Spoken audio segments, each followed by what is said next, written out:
சிறகடிக்க ஆசை சீரியலோட upcoming episode என்னென்னு பார்க்கலாம். இங்கே ரோஹிணியோட அம்மா ஹாஸ்பிட்டலில் அட்மிட் ஆயிருக்காங்கன்ற விஷயம் ரோஹிணிக்கு தெரிய வந்த உடனே ரொம்ப பயத்தோட அவங்க அம்மாவை பார்க்கறதுக்காக ஹாஸ்பிட்டல் கிளம்பி போயிடுறாங்க. இந்த விஷயம் வீட்டில் உள்ள யாருக்குமே தெரியாது.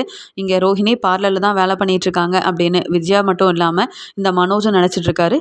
இங்கே ஹாஸ்பிட்டலுக்கு போன ரோஹிணி என்னாச்சு எங்கள் அம்மாவுக்கு அப்படின்னு கேட்டு ரொம்ப அழுகுறாங்க. அது மட்டும் இல்லாமல் டே கிருஷ், நீ பயப்படாத, பாட்டிக்கு எதுவுமே ஆகாது, அதான் நான் வந்துட்டேன்ல அப்படின்னு சொல்ல, பாட்டி எப்பயுமே இப்படி தாம்மா ஒழுங்காக சாப்பிடாம அடிக்கடி பாட்டிக்கு இப்படி ஆயிடுது அப்படின்னு சொல்லும்போது அங்கே உள்ள டாக்டரும், இனியாவது நீங்கள் கொஞ்சம் பொறுப்பாக நடந்துக்கோங்க, கண்டிப்பாக உங்கள் அம்மாவை நீங்கள் தனியாக விடக்கூடாது, யாராவது ஒரு ஆள் உங்கள் அம்மா கூட இருந்தே ஆகணும்னு சொல்ல ரோஹிணி ரொம்பவே வருத்தப்படுறாங்க. ஏற்கனவே டாக்டர் சொன்னாங்க, நான் தான் என்னுடைய வாழ்க்கையை யோசனை பண்ணிக்கிட்டு எங்கள் அம்மாவையும் கிருஷையும் தனியாக இருக்க வச்சேன், அதான் எங்கள் அம்மா இப்போ இந்த நிலமையில இருக்காங்கன்னு சொல்லி ரொம்ப வருத்தப்படுறாங்க ரோகிணி. எப்படியாவது இன்னைக்கு ஃபுல்லாக அம்மா கூட தான் இருக்கணும், அது மட்டும் இல்லாமல் அம்மா கூட இருந்தால் தான் அம்மாவுக்கு சீக்கிரமாக உடம்பு சரியாகும்னு நினச்ச ரோகிணி அங்கே ஹாஸ்பிட்டலில் அவங்க அம்மா கூடயே இருக்காங்க. இந்த விஷயம் தெரியாத மனோஜும், என்ன இந்த ரோஹிணி பார்லருக்கு போனால் எப்பயுமே கணக்கு வழக்கு பார்க்கவும் என்னை பார்க்கறதுக்காகவும் இங்கே நான் பிஸ்னஸை ஒழுங்காக நடத்துகிறேன்னா அப்படின்னு கவனிக்கிறதுக்காகவும் கடப்பக்கம் வருவா, இன்னைக்கு அவள் கடப்பக்கமும் வரல, இவ்வளோ நேரம் ஆகியும் ரோஹிணி எனக்கு ஃபோன் பண்ணவும் இல்லையே, என்ன ஏதுன்னு தெரியல அப்படின்னு ரோஹிணிக்கு ஃபோன் பண்ணி பார்க்குறாங்க. இங்கே மனோஜ் தனக்கு ஃபோன் பண்ணுறதை பார்த்த ரோஹிணி ரொம்பவே பயந்து போயிடுறாங்க. அது மட்டும் இல்லாமல், என்ன இந்த மனோஜ் எனக்கு ஃபோன் பண்ணிட்டு இருக்காரு, நான் இப்போ பார்லரில் தான் இருக்கேன் அப்படின்னு சொன்னால் கண்டிப்பாக மனோஜ் என்னை பார்க்கறதுக்கு பார்லருக்கு வந்துட்டாருன்னா அங்கே இல்லைன்ற விஷயம் தெரிய வந்துடும். பேசாமல் நானும் வித்யாவும் வெளியில் வந்திருக்கோம், ஒரு வேலையாக வந்திருக்கேன் அப்படின்னு சொல்லி சமாளிக்க வேண்டிதான் அப்படின்னு நினச்ச இங்கே ரோஹிணியும் மனோஜ்கிட்ட, மனோஜ் நான் கொஞ்சம் பிஸியாக இருக்கேன், என் ஃப்ரெண்டு வித்யா கூட ஒரு அப்பாயின்மெண்ட்டுக்காக வெளியில் வந்திருக்கேன், அப்புறமா பேசட்டுமா, அது மட்டும் இல்லாமல் நிறைய ஒர்க் இருக்குது மனோஜ் அப்படின்னு சொல்ல, அப்படியா ரோஹிணி, நீ வெளியில் போகிறேன்னு என்கிட்ட சொல்லவே இல்லையே அப்படின்னு ரோஹிணி கிட்ட பேசிகிட்டு இருக்கும்போதே மனோஜோட கடைக்கு அங்கே வித்யாவும் வந்துடுறாங்க.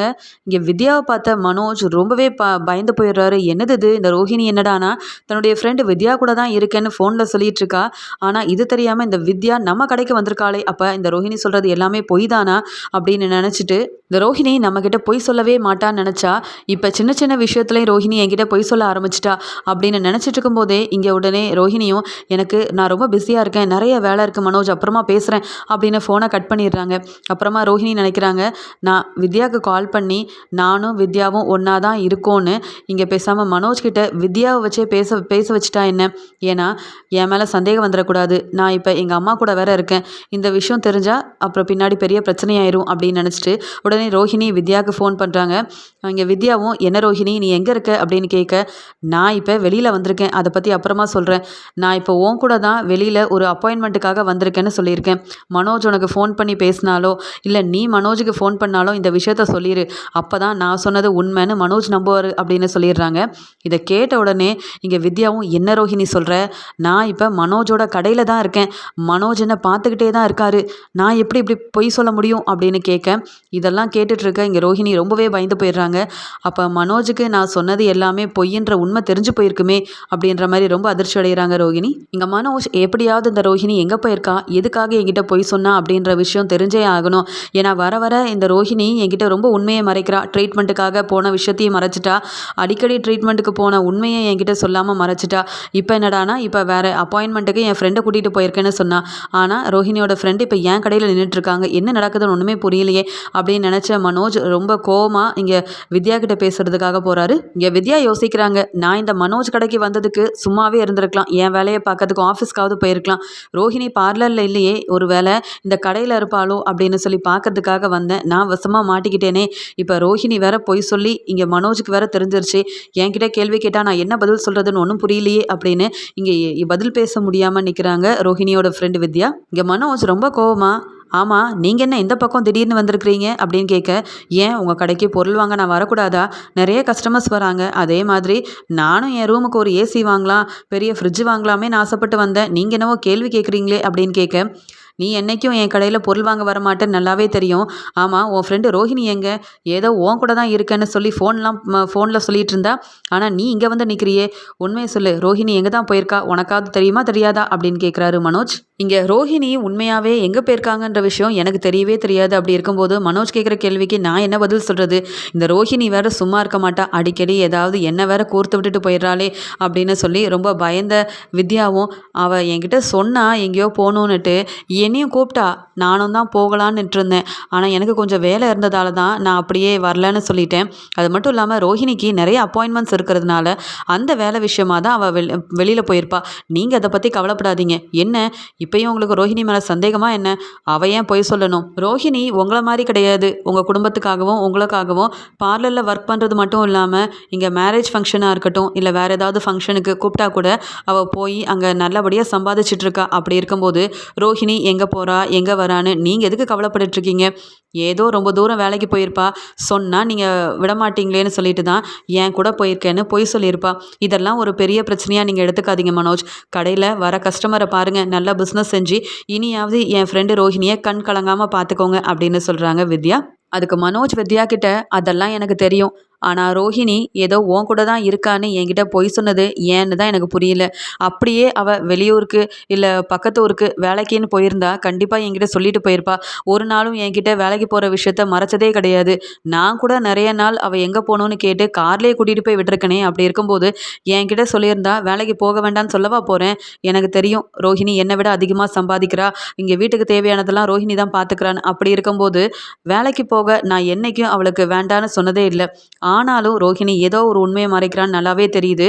அதுக்கு நீயும் பக்கபலமாக இருக்கிறேன்னு புரியுது. அதனால தான் உன் ஃப்ரெண்டு ரோஹிணியை பற்றி நீயும் உண்மையை சொல்ல மாட்டேங்கிறல. இந்த ரோஹிணி வீட்டுக்கு வரட்டும், என்ன ஏதுன்னு நானே கேட்டு தெரிஞ்சுக்கிறேன். ஏன்னா அந்த ரோஹிணியும் என்கிட்ட உண்மையை சொல்லலை, நீயும் உண்மையை சொல்ல மறுக்கிற. ஏன்னா ஃப்ரெண்டு இல்லை, அதனால் நீ சொல்ல மாட்ட. நீ இப்போ இங்கேருந்து கிளம்பு அப்படின்னு சொல்லிட்டு மனோஜ் ரொம்பவே கோவமாக இருக்காரு. இதெல்லாம் பார்க்கும்போது வித்யாவுக்கு தோணுது, ரோஹிணி எங்கே போயிருக்கான்னு தெரியல. மனோஜ் வேற ரோஹிணி மேலே ரொம்பவே கோவமாக இருக்காரே. ரோஹிணி வந்ததுக்கப்புறமா வீட்டில் என்ன நடக்க போதோ ஏது நடக்க போதோ தெரியல அப்படின்ற மாதிரி யோசனை பண்ணிட்டு வித்யா இங்கேருந்து கிளம்புனா போதும் அப்படின்னு சொல்லிட்டு அங்கே மனோஜோட கடையிலேருந்து வெளியில் வந்துடுறாங்க. வெளியில் வந்த உடனே ரோஹிணிக்கு ஃபோன் பண்ணுறாங்க ரொம்ப கோவமாக. இங்கே ரோஹிணி ரொம்ப பதட்டமாக இருக்காங்க. நானே பொய் சொல்லி இங்கே மனோஜ்கிட்ட மாட்டிக்கிட்டேன்.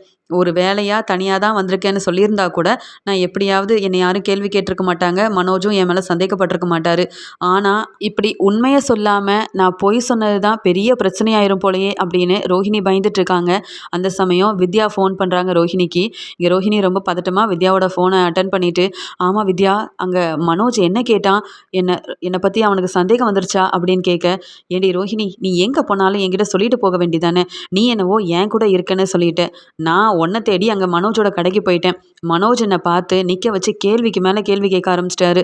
ரோஹிணி எங்கே போயிருக்கா, வர வர அவள் என்கிட்ட பொய் சொல்ல ஆரம்பிச்சிட்டா. இந்த ரோஹிணியை என்னால் இப்போ நம்பவே முடியல. வெளியில் வேலைக்கு போனால் என்கிட்டையும் அம்மாக்கிட்டேயும் சொல்லாமல் போகவே மாட்டா.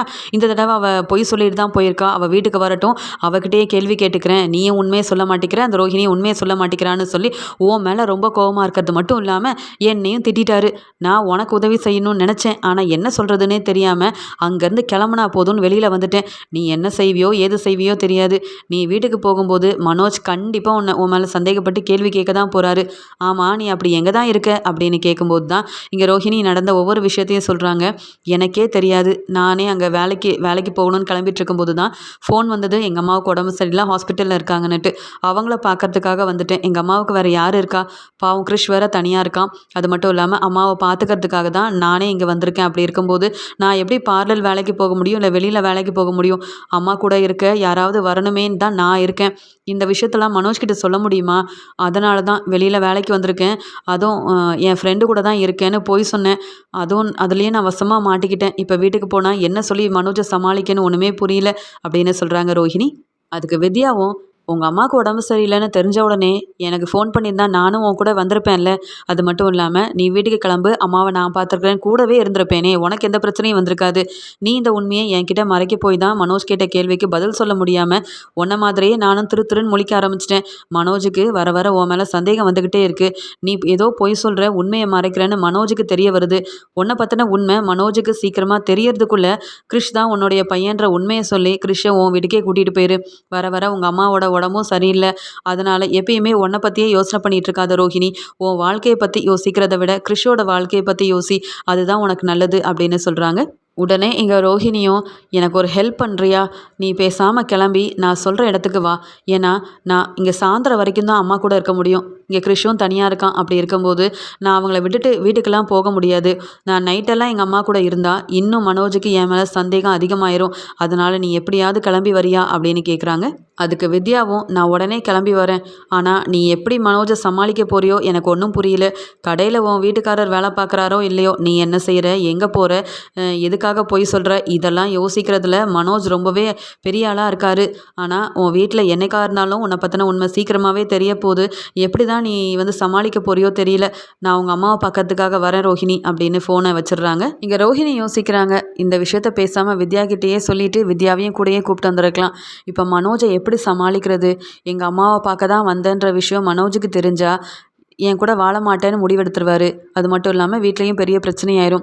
என்ன சொல்லி சமாளிக்கிறதுன்னு தெரியலையே அப்படின்னு யோசனை பண்ணிகிட்ருக்காங்க. அது மட்டும் இல்லாமல் இங்கே ரோஹிணியோட அம்மா ரொம்பவே உடம்பு முடியாமல் இருக்கிறதுனால அங்கே வந்த டாக்டரும் சரியான சமயத்துக்கு நீங்கள் கரெக்டாக ட்ரீட்மெண்ட் கொடுக்கலன்னா அப்புறம் நாங்கள் எதுவுமே செய்ய முடியாது. உங்கள் அம்மாவை நீங்கள் தான் பத்திரமா பார்த்துக்கணும். பக்கத்தில் ஒரு ஆள் கண்டிப்பாக இருக்கணும். அது மட்டும் இல்லாமல் டயத்துக்கு சாப்பாடெல்லாம் கொடுக்கணும். நீங்கள் என்னவோ வெளியூரில் வேலை பார்க்குறதா சொன்னீங்க. உங்கள் அம்மாவையும் கூடயே கூட்டிகிட்டு போய் நல்லபடியாக பக்கத்தில் இருந்து பார்த்துக்கிட்டிங்கன்னா அவங்க நல்லா இருப்பாங்க அப்படின்னு சொல்லிடுறாங்க. இந்த டாக்டர் சொன்னது எல்லாமே ரோஹிணிக்கு ஞாபகம் வருது. நானும் இதை தான் யோசனை பண்ணிகிட்டு இருந்தேன். என் அம்மாவையும் கிறிஷையும் சீக்கிரமாகவே வித்யாவோட வீட்டுக்கு கூட்டிகிட்டு போகணும். அவங்க 2 பேரையும் பக்கத்தில் வச்சு பார்த்துக்கணுன்னுட்டு. இப்போ எங்கள் அம்மாவுக்கும் உடம்பு முடியாமல் போயிடுச்சு. அது மட்டும் இல்லாமல் கிறிஷை பார்த்துக்கிறதுக்கு ஆள் இல்லாமல் போயிடக்கூடாது. அதனால் இவங்க 2 பேரையும் இங்கே வித்யாவோட வீட்டுக்கு கூட்டிகிட்டு போனால் தான் சரிப்பட்டு வரும். பக்கத்தில் இருந்தால் நானும் எப்பயும் அவங்கள போய் நல்லபடியாக பார்த்துக்க முடியும். அம்மாவுக்கு தேவையானதெல்லாம் வாங்கி கொடுக்க முடியும். கிறிஷுக்கும் ஒரு நல்ல அம்மாவாக இருக்க முடியும் அப்படின்னு யோசனை பண்ணிக்கிட்டே இருக்காங்க. கிறிஷ் ரோஹிணி கிட்ட, அம்மா எப்போம்மா பாட்டி கண் முழிச்சு பார்ப்பாங்க, எப்போம்மா என்கிட்ட பேசுவாங்க, பழையபடி என் கூட விளையாட வருவாங்கல்லம்மா அப்படின்னு சொல்ல, கண்டிப்பாக பாட்டி உன் கூட விளையாட வருவாங்க, நீ எதுக்குமே கவலைப்படாத, பாட்டிக்கு சீக்கிரமாகவே சரியாக போகுது, நீயும் பாட்டியும் என் கூட தான் இனி இருக்க போகிறீங்க அப்படின்னு சொல்ல கிறிஷ் ரொம்பவே சந்தோஷப்படுறான். அம்மா நீ என்னை விட்டுட்டு தனியாக போகாதம்மா, பாட்டியும் இப்படி படுத்தே இருக்காங்க, எனக்கு ரொம்ப பயமாக இருக்குமான்னு சொல்ல, நான் இனிமேல் உங்களை விட்டு எங்கேயும் போக மாட்டேன். அப்படியே நான் போகிறதா இருந்தாலும் வித்யா ஆண்டியை வர வச்சுருக்கேன், அவங்க உன்னை பார்த்துப்பாங்க. நாளைக்கே உங்கள் 2 பேர்த்தையும் வித்யா ஆண்டி வீட்டுக்கு கூட்டிகிட்டு போயிடுறேன், நீ கவலைப்படாதடா அப்படின்னு சொல்கிறாங்க. இங்கே இன்னொரு பக்கம் ரோஹிணி சொன்ன மாதிரியே அவங்களோட ஃப்ரெண்டும் ரோஹிணியோட அம்மாவை பார்க்கறதுக்காக அங்கே வந்துடுறாங்க. உடனே ரோஹிணி வித்யா கிட்ட, பாத்தியா வித்யா, எங்கள் அம்மாவையும் கிறிஷையும் தனியாக விட்டதால் எங்கள் அம்மா இப்போ எந்த நிலமையில் இருக்கிறாங்கன்னுட்டு டாக்டர் யாராவது பக்கத்தில் இருந்தே பார்த்துக்கணுன்னு சொல்கிறாங்க அப்படின்னு சொல்ல, அதுக்கு வித்யாவும், இதுக்கு தான் நான் முன்னாடியே சொன்னேன், உன்னை பற்றின உண்மையை சீக்கிரமாக உன் வீட்டில் சொல்லு, அப்போ தான் கிறிஷை உன் பையன்ற உரிமையோட கூட்டிகிட்டு போக முடியும்னுட்டு. நீ என் பேச்சை கேட்காம எல்லாத்தையும் செஞ்சிட்ருக்க. அங்கே பாரு, மனோஜுக்கு உன் மேலே ரொம்பவே சந்தேகம் வந்துருச்சு, நீ சொன்ன பொய்யால். முதல்ல இங்கேருந்து நீ கிளம்பு. அங்கே மனோஜ் பார்லரில் போய் உன்னை பற்றி விசாரித்தா அப்புறம் பார்லரும் உன் பேரில் இல்லை, நீ வெறும் ஸ்டாஃபாக தான் வேலை பார்க்குற அப்படின்ற உண்மையும் தெரிய வந்துடும். அதனால் இப்போதைக்கு கிளம்பு, உங்கள் அம்மாவை நான் பார்த்துக்கிறேன் அப்படின்னு சொல்கிறாங்க. இதுக்கு மேலேயும் ரொம்பவே பதட்டமாக இருக்காங்க ரோஹிணி. என்ன வித்யா சொல்கிறேன், அப்போ நான் போனால் மனோஜ் என்னை ரொம்ப கேள்வி கேட்பாரே, நான் எங்கள் அம்மாவை பார்க்க தானே வந்தேன், அதுக்கு கூட எனக்கு உரிமை இல்லையா? இந்த மனோஜால் என்னால் தாங்க முடியல. மனோஜ் பேசாமல் அவருடைய பிஸ்னஸை பார்க்க வேண்டியதானே. பெரிய கடை இருந்தால் நான் ஓனர் ஆகிட்டேன்னா கண்ணும் கருத்துமாக வேலை பார்ப்பேன்னு சொன்னார். ஆனால் பிஸ்னஸை வச்சு கொடுத்தாச்சு, ஒரு வேலையும் உருப்படியாக பார்க்க மாட்டேங்கிறாரு. எனக்கு மனோஜ் மேலே அவ்வளோ கோவம் வருது அப்படின்னு சொல்லிட்டு இங்கே வித்யாவும் அவங்க அம்மாவை பார்த்துக்கிறாங்க. ரோஹிணி உடனே கிறிஷ்கிட்ட, நீ கவலைப்படாத, அதான் வித்யா ஆண்டி உங்கள் கூட இருக்காங்கல்ல, உனக்கு தேவையானது எல்லாத்தையும் வித்யா ஆண்டி வாங்கி தருவாங்க, நான் நாளைக்கு சீக்கிரமாக வரேன், இப்போ நான் அங்கே போகலைன்னா எனக்கு பெரிய பிரச்சனையாயிரும் கிறிஷ், அம்மாவை புரிஞ்சுப்பேன்ல அப்படின்னு சொல்ல, சரிம்மா நாளைக்கு சீக்கிரமாக வந்துடுங்க, பாட்டியவும் என்னையும் உங்கள் கூடயே கூட்டிகிட்டு போயிருங்கம்மா, உங்கள் கூட இருக்கிறது தான் எனக்கு பிடிச்சிருக்கு, அது மட்டும் இல்லாமல் உங்களை பார்க்கணுன்னு தோணுதுமா, இப்படி பாட்டி படுத்திருக்கும்போது பாட்டி கண்ணையே திறக்காமல் இருக்காங்க, எனக்கு ரொம்ப பயமாக இருக்குமா, நீங்கள் கூட இருந்தால் அதாம்மா எனக்கு நல்லா இருக்குது அப்படின்னு சொல்கிறாங்க. அதுக்கு வித்யாவும், டே கிறிஷ், அதான் நான் உன் கூட இருக்கல, நீ கவலைப்படாத, நான் பாட்டியவும் பார்த்துக்கிறேன், உன்னையும் பார்த்துக்கிறேன், சரியா? அம்மா நாளைக்கு காலையில் சீக்கிரமாக வந்துடுவா, அது வரைக்கும் நான் தான் உன் கூட இருக்க போகிறேன், சீக்கிரமாக நம்ம எல்லாரும் சேர்ந்து வீட்டுக்கு போயிடலாம் அப்படின்னு சொல்கிறாங்க.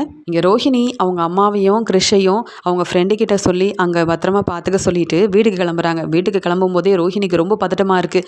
என்ன நடக்க போதோ தெரியல, மனோஜுக்கு வேறு என் மேலே சந்தேகம் வந்துருச்சுன்னு வேறு என் ஃப்ரெண்டு சொல்லிகிட்டு இருக்காளே, வீட்டுக்கு போனால் கேள்வி கேட்பாரு, என்ன சொல்லி சமாளிக்க ஒன்றும் புரியலையேன்னு திரு திருன்னு முழிச்சுக்கிட்டே போகிற அங்கே வீட்டில் மனோஜ் ரொம்ப கோவமாக நடந்த எல்லா விஷயத்தையுமே விஜயா கிட்ட சொல்லிடுறாங்க. பார்த்தீங்களாம்மா, இந்த ரோஹிணி எங்கேயோ போயிருக்கா, ஆனால் எங்கே போயிருக்கான்னு சொல்லி கேட்டால் நான் என் ஃப்ரெண்டு கூட தான் இருக்கேன்னு பொய் சொல்லிட்டா. அங்கே ரோஹிணியை பார்க்கறதுக்காக வித்யா என்னுடைய கடைக்கே வந்துட்டாமா. அப்போ அந்த ரோஹிணி சொன்னது பொய் தானே? நீங்கள் நினைக்கிறீங்க அந்த ரோஹிணி பார்லருக்கு போய் நல்லா வேலை பார்க்குறா, கை நிறைய சம்பாதிக்கிறான்னு. வர வர ரோஹிணி சரியே இல்லைம்மா, என்கிட்ட பொய் சொல்ல ஆரம்பிச்சிட்டா. ட்ரீட்மெண்ட்டுக்கு போகும்போது கூட உங்ககிட்டயும் சொல்லலை, என்கிட்டயும் சொல்லலை. ஏதோ குழந்தை உண்டானா அது ஏதோ ஆயிடுச்சுன்னு வேற அன்னைக்கு மீனா மூலமாக ஒரு பெரிய பிரச்சனை வந்தப்போ சொன்னா. அந்த உண்மையும் மறைச்சிட்டா. இப்படி ஒவ்வொரு உண்மையும் ரோஹிணி மறைச்சிக்கிட்டே இருந்தால் என்னத்துக்குமா ஆகுறது? நான் ஃபோன் பண்ணால் உண்மையை சொல்ல வேண்டியதானே?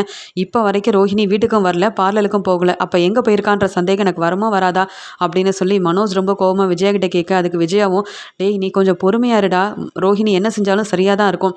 அவள் வேலைக்காக தான் வெளியில் எங்கேயாவது போயிருப்பா அப்படின்னு சொல்ல, எங்கே போனாலும் சரி, எதுக்காக ஃப்ரெண்டு கூட இருக்கேன்னு இந்த ரோஹிணி பொய் சொல்லணும்? அதில் தாம்மா ரோஹிணி மேலே எனக்கு ரொம்பவே சந்தேகமாக இருக்குது அப்படின்னு சொல்கிறாரு மனோஜ். இங்கே விஜயாவும், என்ன இந்த மனோஜ் சொல்கிறது ஒரு வேளை உண்மையாக இருக்குமா? வர வர இந்த ரோஹிணி பொய் சொல்ல ஆரம்பிச்சிட்டாளா? ஏதாவது உண்மையை மறைக்கிறாளா? என்ன ஏதுன்னு தெரியலையே. எப்படி இருந்தாலும் இந்த ரோஹிணி வீட்டுக்கு வந்து தானே ஆகணும். அப்புறமா நம்ம என்ன ஏதுன்னு விசாரிச்சுக்கலாம். அவள் உண்மையை சொல்கிறாளா இல்லையான்னு அவள் சொல்கிறதுலையே கண்டுபிடிச்சிடலாம் அப்படின்னு யோசனை பண்ணிட்டு இருக்கும்போது அங்கே ரோஹிணி வீட்டுக்குள்ளே வராங்க. வந்த உடனே இங்கே மனோஜ், என்ன ரோஹிணி இவ்வளோ நேரம் எங்கே போயிட்டு வர?